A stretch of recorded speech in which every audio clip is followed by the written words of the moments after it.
नागपूरमध्ये औरंगजेबाच्या कबरीवरून आता मोठा वाद निर्माण झालाय आणि सोलापुरात या संदर्भात मोक्का लावण्याची आता मागणी सर्व स्तरातून करण्यात येते। नागपूर येथे औरंगजेबाच्या कबरीवरून वाद झाला आणि नागपूरमध्ये राडा झाला।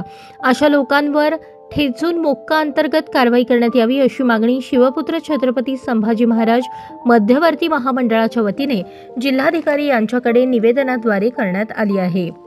नागपूर येथे 300 ते 400च्या जमावाने घरांवर दगडफेक केली, गाड्या जाळल्या, मंदिरांना लाथा घातल्या, लोकांना मारहाण केली, पोलीस उपायुक्तांवर हल्ला केला, पोलीस कर्मचाऱ्यांवर आणि अग्निशमन दल कर्मचाऱ्यांवर दगडफेक केली।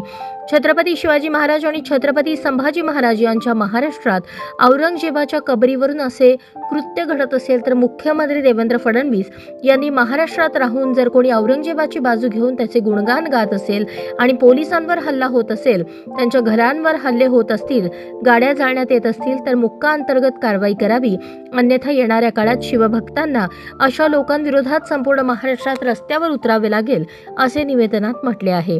यावेळी मध्यवर्ती महामंडळ संस्थापक अध्यक्ष राम जाधव, राहुल दहीहंडे, पवन आलुरे, विरेश कलशेट्टी, किरण वाघमारे, राज पवार, राज गुणगुंडे आदी उपस्थित होते।